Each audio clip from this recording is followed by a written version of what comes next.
नमस्कार शेतकरी बांधवांनो, शेती बाजार भाव या चॅनलमध्ये मी श्रीकांत शेलवंत आपलं सहर्ष स्वागत करत आहे। दिनांक 29 मे 2024 गुलटेकडी मार्केट यार्ड पुणे या ठिकाणी आज वार बुधवार। तर आपण आता सुटकन मक्याच्या कणीस आपल्याला चांगल्या क्वालिटीमध्ये आपल्याला कणीस पाहायला मिळते। त्याचबरोबर यावर्षी साधारणतः 10 ते 15 वर्षामध्ये उच्चांकी दर या ठिकाणी यावर्षी आपल्याला उन्हाळ्यामध्ये पाहायला मिळालेला आहे।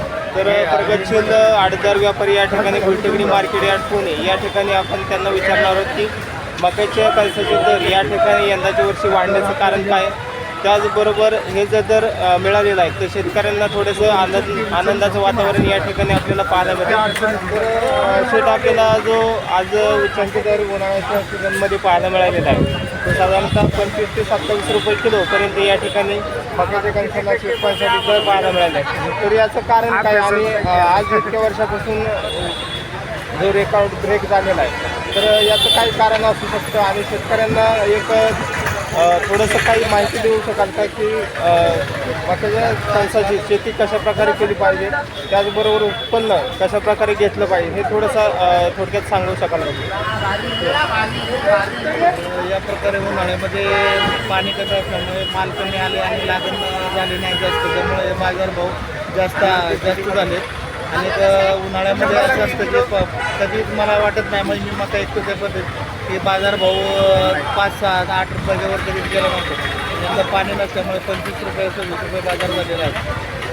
तर शेतकऱ्यांना नवीन एखादं बियाणं कोणत्या लागवडी करण्यासाठी किंवा आत्ता जर बघितलं तर भरपूर शेतकऱ्यांचं असं म्हणणं आहे की उत्पादन घटलेलं आहे, उन्हाळ्याचं सीझन आहे, त्याचबरोबर पावसाळ्यामध्ये कोणत्या जातीचं बियाणं सुटपांचं करावं ते जेणेकरून त्यांना चांगल्या प्रकारे 2 पैसे चांगल्या प्रकारे हातामध्ये येते। जरी दर कमी झाला उत्पन्न जर वाढून आलं तर त्याच्यामध्ये शेतकऱ्यांना थोडासा 2 पैसे जास्त फायदा होईल असं काही कोणतं बियाणं आहे का?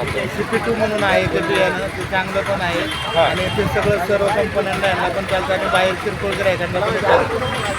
CP2 या जातीचं सुटकॉन मक्याच्या कणसाचं बियाणे शेतकऱ्यांनी वापरावे।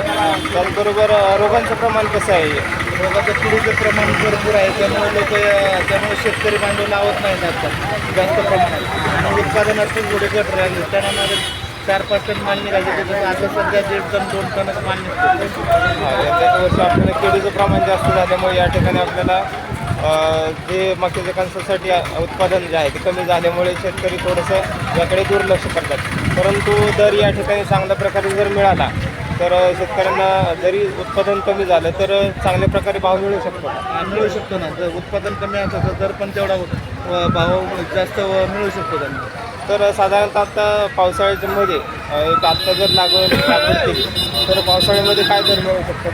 15 रुपयापर्यंत हां, जरी उत्पादन जरी वाढलं तरी थोडं 15 ते 17च्या आसपास तरी दर राहण्याची शक्यता आहे।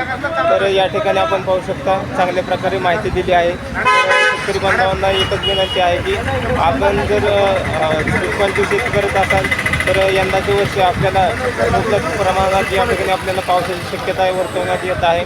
त्याचबरोबर शेतीला पूर्वक असं जरी आपण आंतरपीक यामध्ये मक्याचं घेतलं तर या ठिकाणी आपल्याला 2 पैसे ज्यादाचे या ठिकाणी यंदाच्या वर्षी आपल्याला पाहायला मिळणार आहे।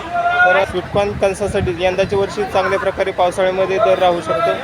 तर आपण ही चॅनलवरती नवीन असाल तर चॅनलला सबस्क्राईब करा जेणेकरून आपल्याला गुलटेकडी मार्केट यार्ड पुणे या ठिकाणी रोज शेतमालाचे दर पाहायला मिळतील।